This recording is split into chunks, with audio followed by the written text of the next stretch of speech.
topic. Build the ark, a work of God. Build the ark, a work of God. I want to start with the question. Why do you think God asked Noah to build the ark? I'll repeat the question again. Why do you think God asked Noah to build the ark? Let me put it another way. Do you think that God couldn't have made an ark that he asked Noah to build the ark? He could have, right? But yet, he asked Noah to build the ark. Why? I want you to ponder upon this thought as we go through this sermon. And perhaps towards the end, we'll come back to this question. Why did God ask Noah to build the ark? I mean, he brought all the animals, right? God brought all the animals. Noah didn't have to go get the animals. So why didn't God just bring the ark, Boom. And we are in Genesis chapter 6. The first verse it says, Genesis 6:14, it says like this. God told to Noah, make yourself an ark of gopher wood. Make rooms in the ark and cover it inside and out with pitch. So he gave details of how to make the ark. But he brought all the animals. But why didn't God bring the ark himself? Genesis, he created everything, right? God spoke and everything came into existence, right? In Genesis 1, 2, 3, we see that. And chapter 6, we see that God is asking Noah to build the ark. Why? Keep thinking, and towards the end, I'll tell you why. But we have a great God, don't we? We have a great God. We are a wonderful, great God, isn't it? Do you believe that? That we have a loving God? Do you believe that? Do you like to work for God? How many of you like to work in a multinational organization? All of your dreams probably, once you finish your college, your dream is probably to, get into a campus interview, through a campus interview, and get in some big multinational company, right? You all love to work in a big multinational company. Or probably a company which is a big company which has got a good name in this country or in the place where you live. You love to be a part of a team that is big. Am I right? And you love to do that. You love to hold the badge of a company which says so-and-so big company. And when people ask you, where do you work? You would love to say, I work in this big company. A big name, you would love to say that. You all love to do it. There's nothing wrong in that. We all love to do it. If that is the case, how would you like to work for the longest organization which has ever existed in this world? This organization has been there since 2,000 years. And that organization's name is called the church. This organization, the church, has been the longest living, surviving organization in the world. No other organization has ever survived this time. The church. How would you love to work within that atmosphere? How would you like to work with the CEO of that organization called the church? The CEO of the church. Who is the CEO of the church? Chief Executive Officer. Who is it? Jesus. He's the head of the church, right? So he is the CEO of this church. How would you like to work with him? And that brings us to the key verse of today's sermon, which is from 1 Corinthians 15:58, which says, therefore, my beloved brothers, be steadfast, immovable, always abounding in the work of the Lord, knowing that in the Lord your labor is not in vain. This we've been seeing for the last 3 weeks, right? We saw 2 weeks back, we saw about the being steady, am I right? Steadfast, not moving around like those guards outside the Buckingham Palace. Like Ruth, who had her faith in Christ, not in Christ, in God, in the God of Naomi. She had that faith. She stood on that faith, just like that, being steadfast, not wavering in our faith. We also saw last week about facing a storm, like a lighthouse that stands in spite of the storm. the lighthouse is standing strong.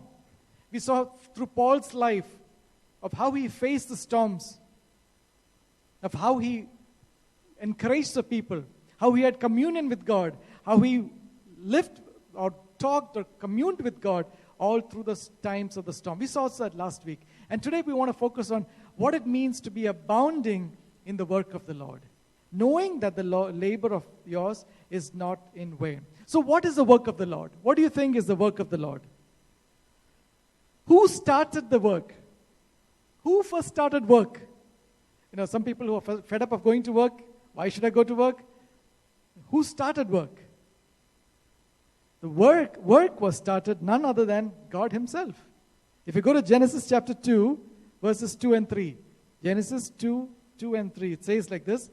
On the seventh day, God finished his work. Finished what? God finished his work. Yes. That he had done, and rested on the seventh day from all his work that he had done. And verse 3. And so God blessed the seventh day and made it holy, because on it God rested from all his work that he had done in creation. So, who started work? God. So, if God started work, is it good to work? Yes, it is good to work. We should work. We are created to work. Let's see in Genesis what God told Adam to do. Genesis 1:28. It says like Genesis 1:28. And God blessed them, and God said to them, be fruitful and multiply, fill the earth, subdue it, and have dominion over the fish of the sea, and over the birds of the heavens, and over every living thing that moves on the earth. This is what God told Adam to do. What did he tell Adam to do? Be fruitful and multiply. That's exciting. Fill the earth, subdue it, have dominion over the fish and the sea and the birds of the heavens, and over every living thing that moves on this earth. That is what God worked, he rested. And now God told Adam and Eve, this is what you need to do. Fill the earth, multiply, subdue it. That is what God told them to do. Now it's interesting, it's exciting. All this is good until when sin comes or when Adam and Eve falls. And then what happens? Then how does this work change? So far the work is how? Subdue everything living. That's what God said, right? Everything living that moves on the earth, subdue it, take control over it. That's what God told Adam. Now after sin came, this is what happened. Genesis 3:23. This is how work changed. Genesis 3:23. Therefore the Lord God sent him out of the Garden of Eden to work the ground from which he was taken. Now, after sin came in this world, we have lost the dominion. We have lost all the privileges that was there at the Garden of Eden. We lost that exciting life that was there. And now because of the curse of sin, God said to Adam, now you will work from the ground from which you were taken.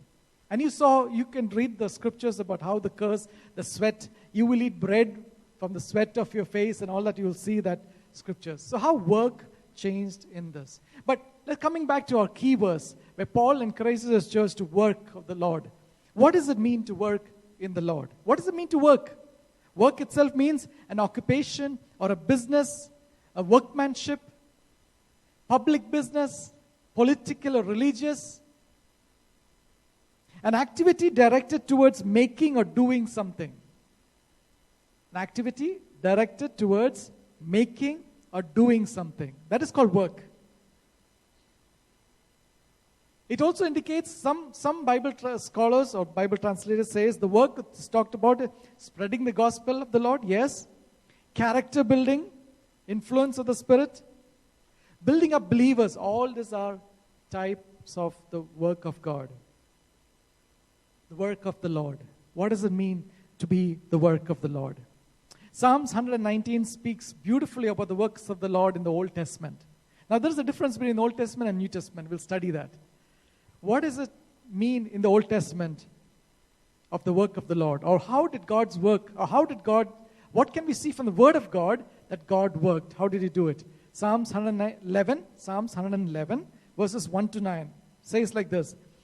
Praise the Lord, I will give thanks to the Lord with my whole heart in the company of upright in the congregation. Great are the works of the Lord. Look at that. Great are the works of the Lord's works are great. Studied by all who delight in him. So the works of the Lord is something which the scholars used to study. How does God work? How is God's performance? You're not evaluating his performance, but what does God do? Is God excited about work? How does the people respond to his work? The scholars are studying about it, about God's work. Verse 3. Full of splendor and majesty is his work, isn't it? His work is beautiful, and his righteousness endures forever. He has caused his wondrous works to be remembered. The Lord is gracious and merciful. The Lord's work is wondrous. And what are some of the wondrous works he did? In verse 5. He provides food for those who fear him. He remembers his covenant forever. Look at that. God provides food for us. Verse 6. He has shown his people the power of his works in giving them the inheritance of the nations. That is another work of God, that he has given the nation, the Holy Land, to his people. That is the work of God. And people are studying all this work of the God. Verse 7, the works of his hands are fruitful and just, and his precepts are trustworthy. All what he said is trustworthy. Everything. So when you study the word of God, when you study God's work, you will see that everything what he said and is doing is trustworthy. That's the power of his word, his work. Verse 8, they are established forever and ever to be performed with faithfulness and uprightness. It's a continuous work of God. Verse 9, he sent redemption to his people. He has commanded his covenant forever. Holy, awesome is his name. That is how beautiful God is. Holy and awesome. His works are beautiful. His works are steadfast. His love is steadfast. His covenant is forever. He is beautiful. There's nothing more than this God we serve. His works are beautiful. The way he delivered his people, the way he gave food and supplied, all shows his works are great. But some work of the Lord used to be done only by certain selected people in the Old Testament. And they are the Levites. If you go to Numbers 8, 10 and 11, you will see that some works of the Lord are done only by selected people. They were selected for a purpose. Numbers 8, 10 and 11. When you bring the Levites before the Lord, the people of Israel shall lay their hands on the Levites. And Aaron shall offer the Levites before the Lord as a wave offering from the people of Israel, that they may do the service of the Lord. So if you look at that full chapter, chapter 8, it talks about how to dedicate this tribe. Out of the 12 tribes, one tribe was selected to be dedicated to do the works of the Lord. Everything that was involved in the temple, about the sacrifice, the cleaning, the praises, the worship, the protection, the safety, carrying the ark, everything was supposed to be done by this family, which is the Levite family. They were supposed to do it. So the work of the Lord in the Old Testament used to be done, in the temple area, used to be done only by the Levites. Common man could not enter the place. They were separated specially to do the work of the Lord. The Levites. But in the New Testament, you see a different picture. God has changed that, and to everybody who believes in Jesus. So let's look at the New Testament, what does Paul say the work of the Lord is? What is the work of the Lord? In Matthew 10:42, Matthew chapter 10, verse 42, says like this, and whoever gives one of these little ones a cup of cold water, because he is a disciple, truly I say to you, he will by no means lose his reward. So what is this? What Jesus is saying here, this is Jesus sent his disciples and blessing them and all that. And he says this, if anyone gives even a cup of cold water to the disciples, to one of the disciples, you will have a reward. This is one work that we can do. Taking care of the disciples. Taking care of God's people. Taking care of a man of God. This is what we can see from the scripture, what Jesus is telling to the disciples on the whole. You take care of these peoples, these disciples whom Jesus is setting out. 70 of them, Jesus sent them out. If you take care of them by giving even them a glass of water, there is a reward for you. So the work of the Lord, you see here from this gospel, from Jesus' words, is taking care. The first work, remember this, taking care of a man of God. Taking care of that need. You will see this in the scriptures all the time. When you see in the Old Testament about taking the people who took care of Elijah, the people who took care of Elisha, or about the people who took care of David. These were all, you see the blessings upon the life. This is the work of God. Taking care of a man of God. Taking care of his needs. That is the work of God. Second type of work of God from 1 Corinthians chapter 3 verses 8 to 11. 1 Corinthians chapter 3 verses 8 to 11. He who plants and he who waters are one, and each will receive his wages according to his labor. For we are God's fellow workers. Again, we are God's fellow workers, right? All agree with me? We are God's fellow workers. So now God has now selected all of us as his fellow workers. You are God's field, God's building.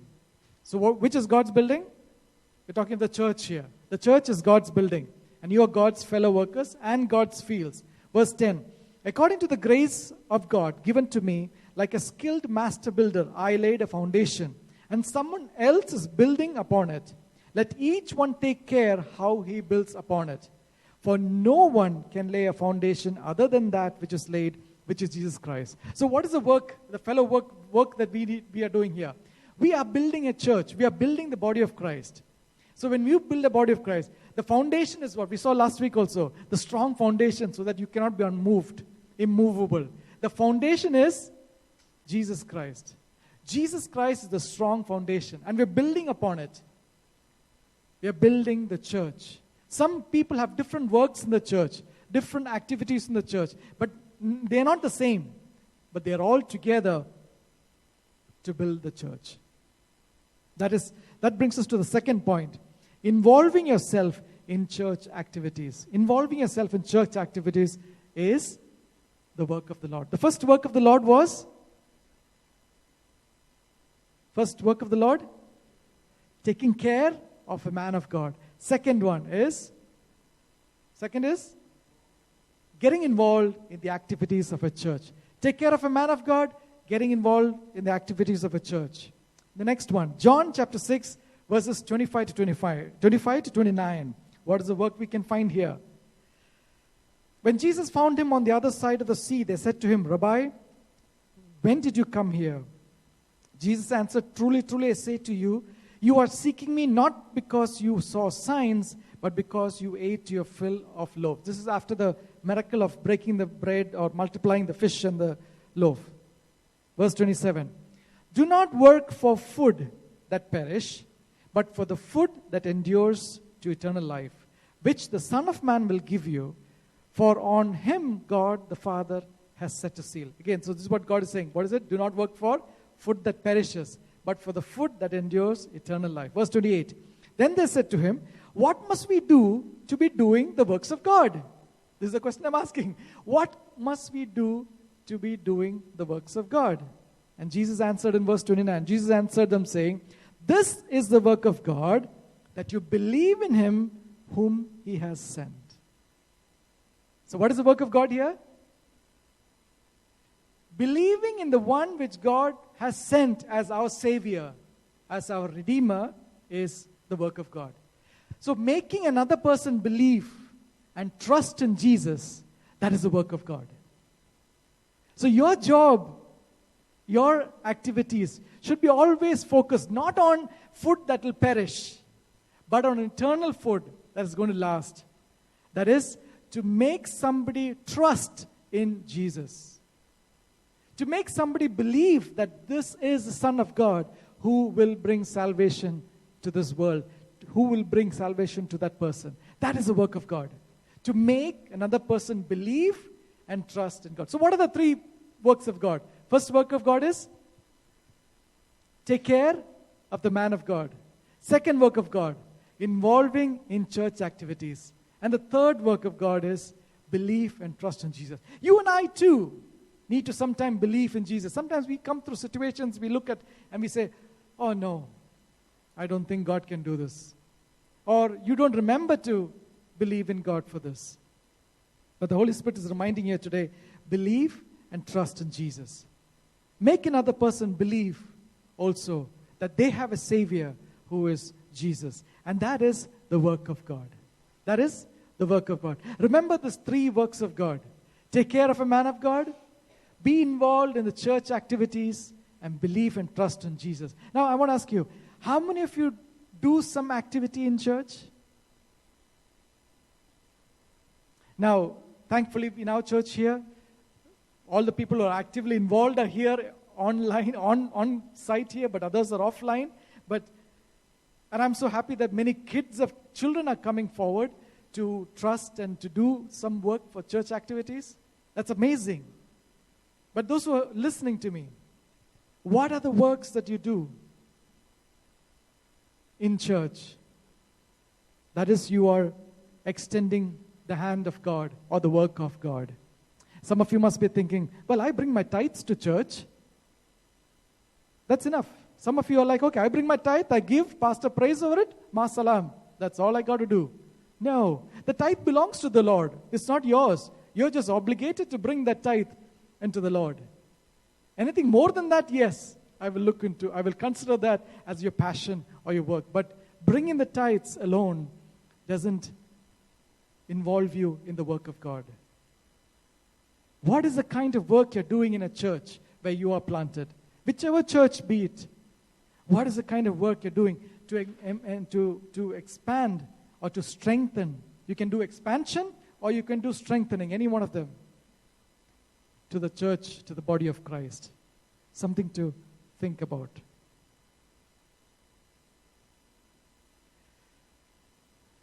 This is the work of the Lord. But remember, in our lives, we have to work too, right? And Paul says that work is good. Normal work also is good, and we have to do it. Paul encourages everybody to work, by the way. Nobody can sit idle. He says in 2 Thessalonians chapter 3, verses 6 to 12. 2 Thessalonians chapter 3, verses 6 to 12. It says like this: Now we command you, brothers, in the name of our Lord Jesus Christ, that you keep away from any brother who is walking in idleness and not in accord with the tradition that you have received. See, means God is saying, don't be idle. Paul is saying here, don't be idle. We command you, don't be like brothers who are sitting at home hatching eggs.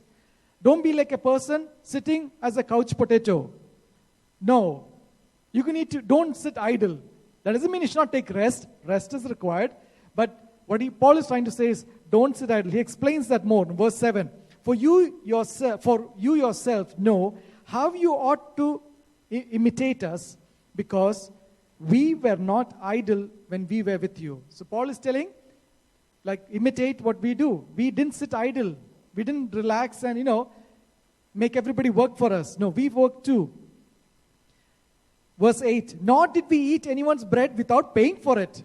This is good. Paul paid for the food that he received. Can you believe that? Paul paid. I don't know whether he gave tips or not, but definitely he paid for it, right? Okay.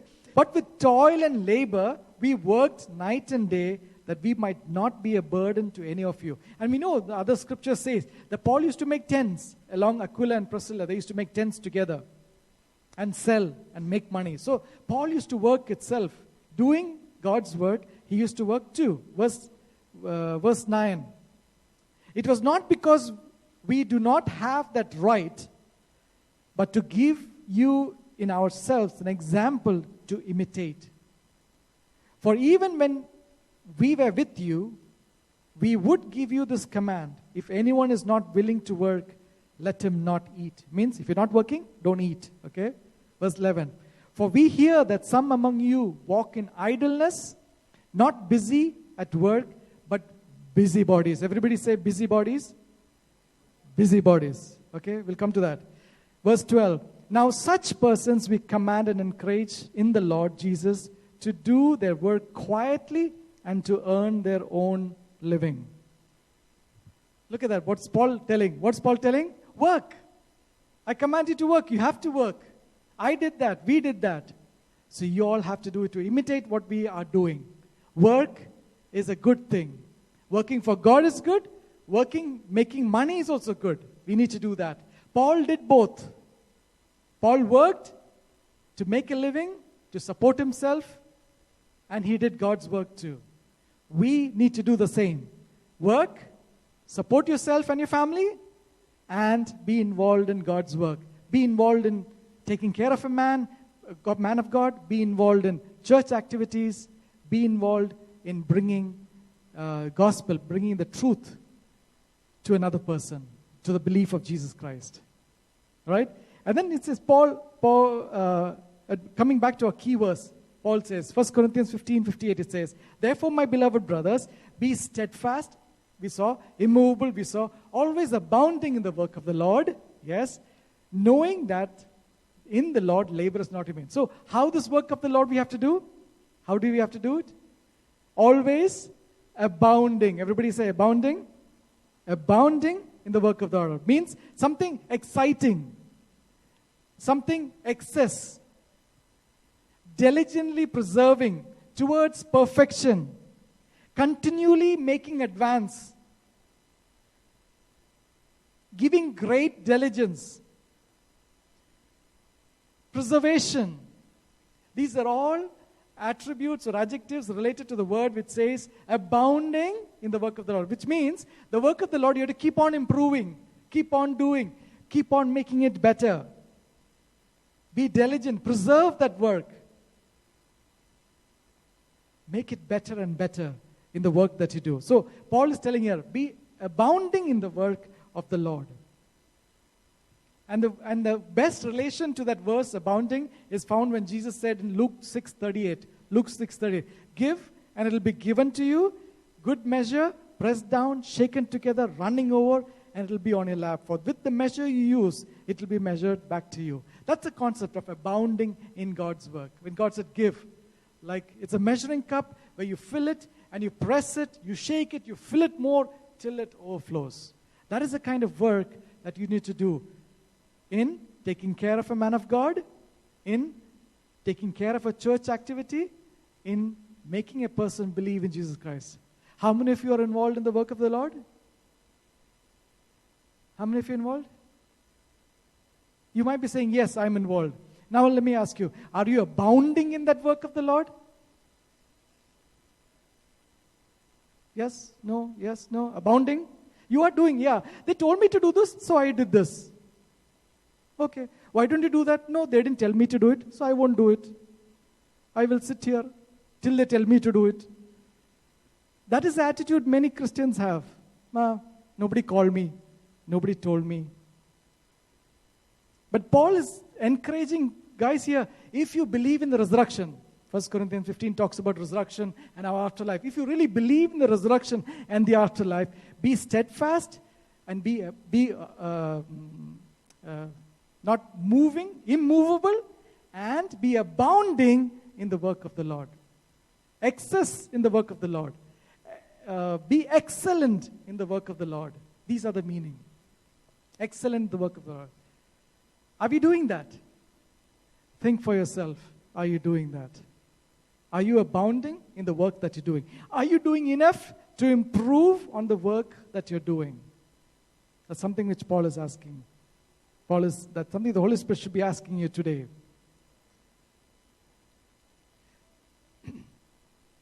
And then Paul, in the Bible, he says two things where I want to highlight two things which they said not to do, okay? Number one, 1 Peter 4:15.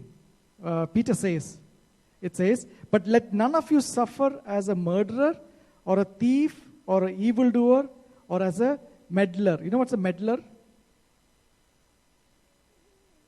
Meddler?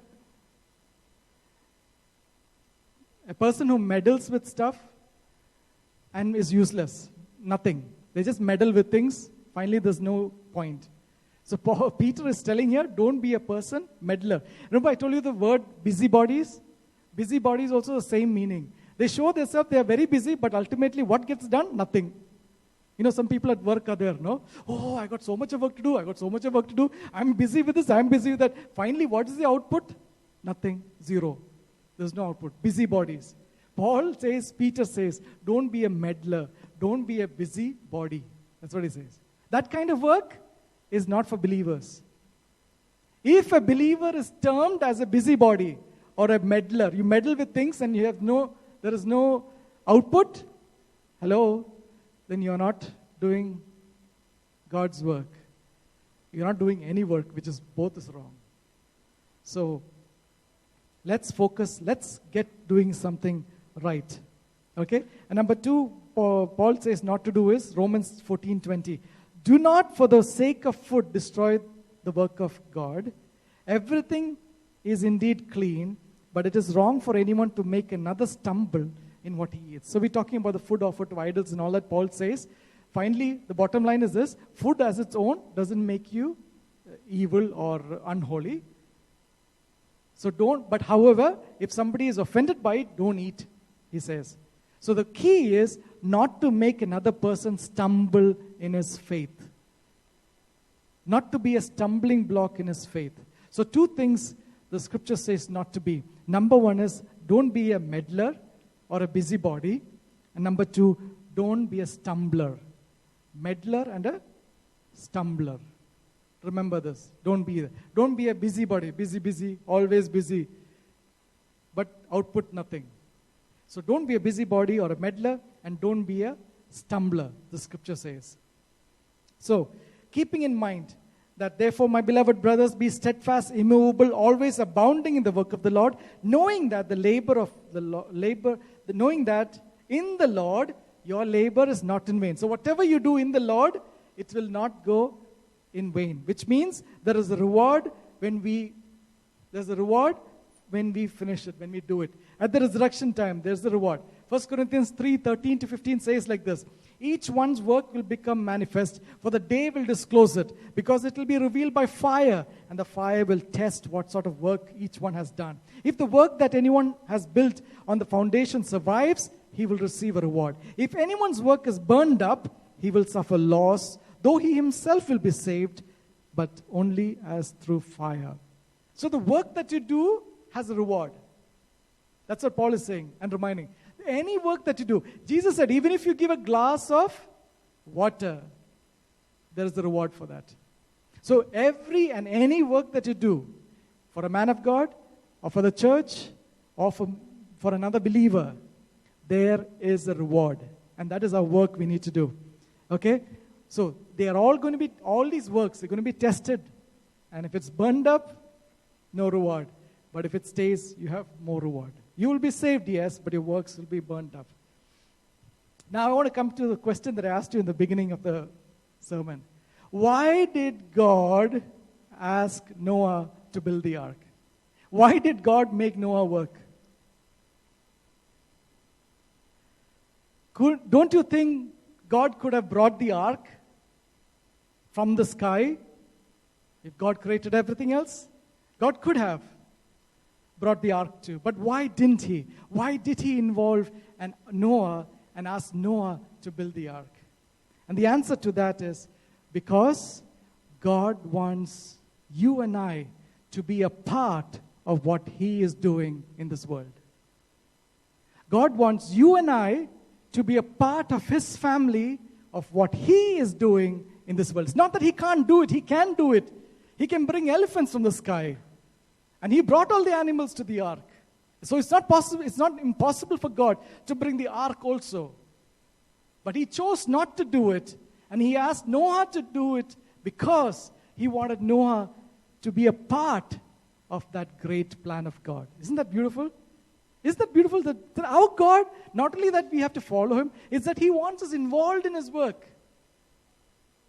And that's a great thing if you get this revelation into your head, that God wants you involved in his work. It's not like God is not saying, you're useless, man. You're good for nothing. You're worthless. You don't look good. You're not qualified enough for this job. That's not what God says.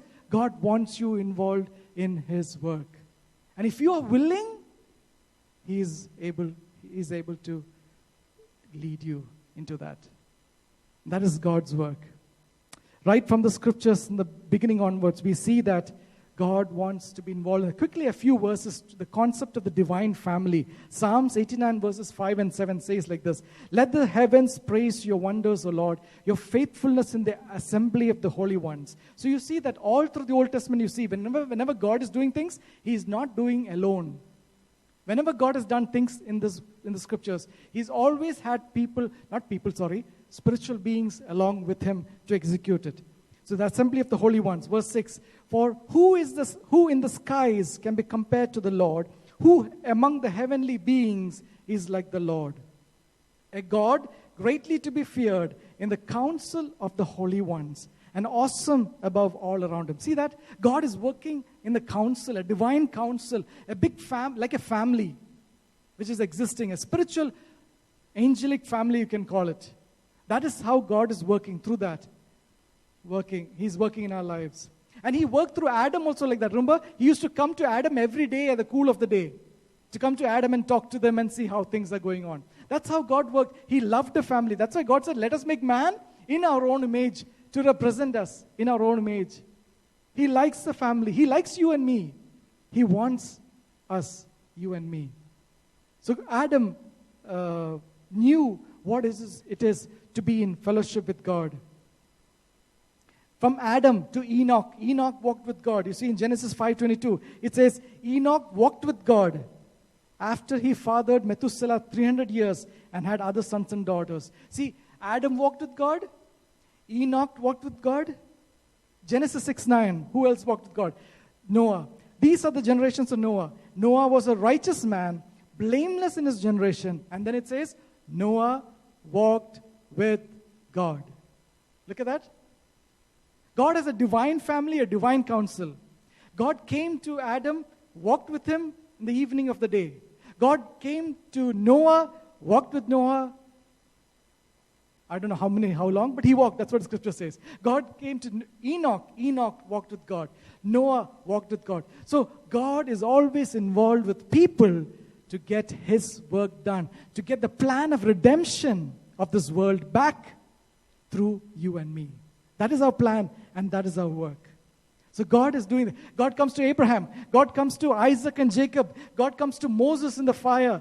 And God has come today to each one of us on the day of Pentecost. He came to all the disciples with the tongues of fire and all the people.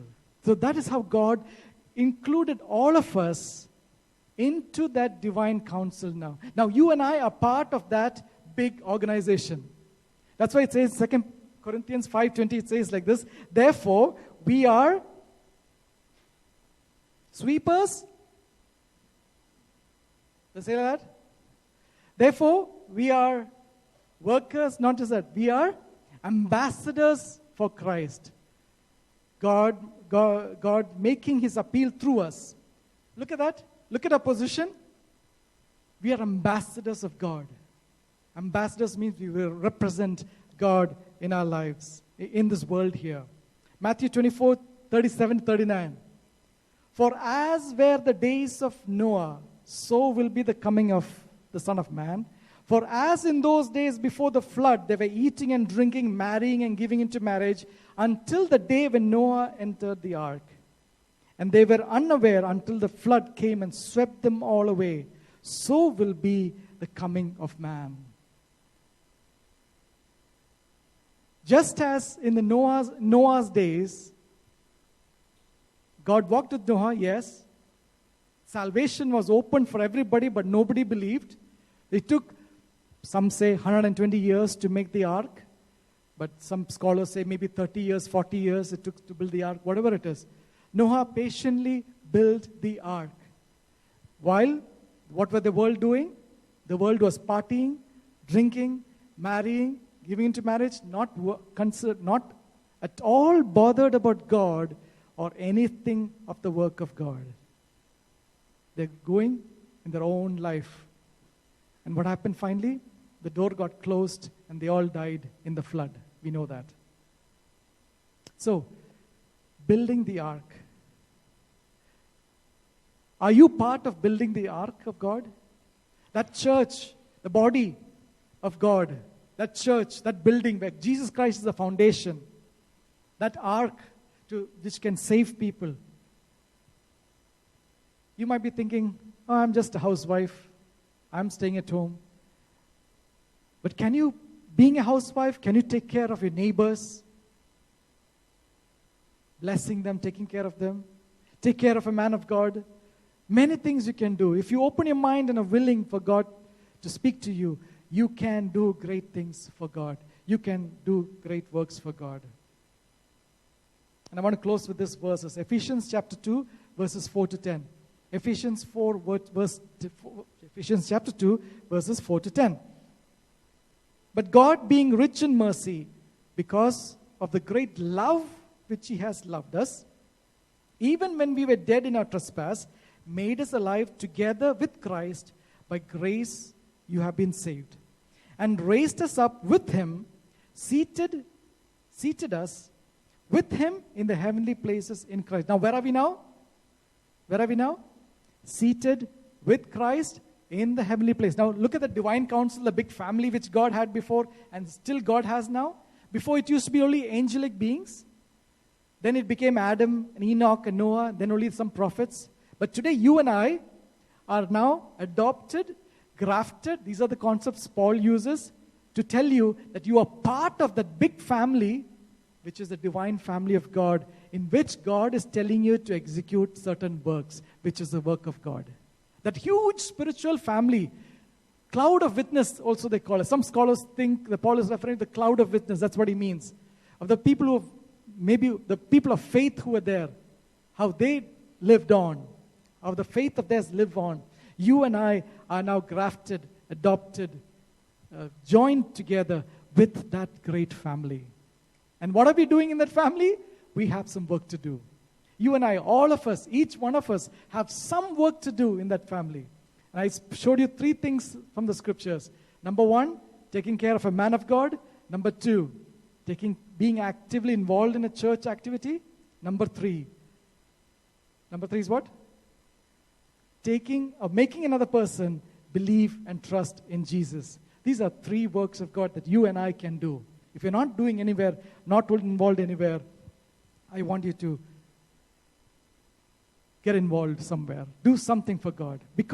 Not because by which you'll go to heaven, no. But because you're already seated with heaven in Christ. It's a gift of God. Salvation is a gift from God. You're already in heaven, seated in the heavenly realm. Now, because you're seated in the heavenly realm, you are part of the big family, the big divine council. And because you're part of the big divine council in the family, when God says there is something to do, you should be the first one to say, I'm going to do that. I'm going to do that. I'm going to be part of the family to get something done. So build the ark. Build the ark. Because you're part of that big family which is building the church before Christ's second coming. Amen? So let's take this challenge to build the ark. And that is the work of God. Building the ark. Let's take this challenge that I'm going to do something for God. I'm going to help a man of God. I'm going to do something for the expansion of the kingdom of God. Because I'm part of that family, the big divine family. I'm part of God. Because of that, I'm going to do God's work. And just not any work, I'm going to excel in that. I'm going to do it better.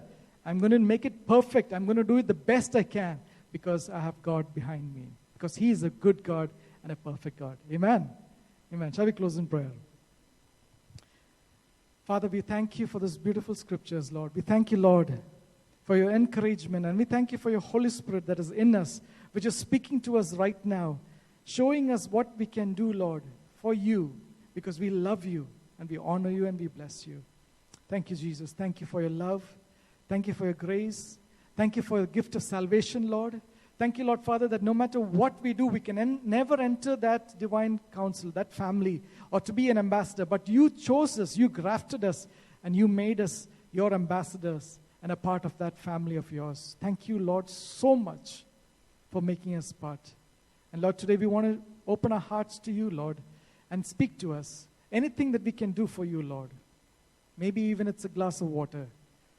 Yes, Lord, we want to do it. And we want to improve upon it. We want to do better and better and more things for you, Lord. Teach us how, and show us. Thank you, Holy Spirit, for the wonderful word. In Jesus' name we pray. And everybody said, amen, amen, amen. Pastor Abraham is there for the benediction? Okay, let's receive the benediction. May the love of the Father, grace of our Lord Jesus Christ, and the fellowship of the Holy Spirit be with us all, now and forever. Church say, amen. God bless you all. Amen. God bless you all.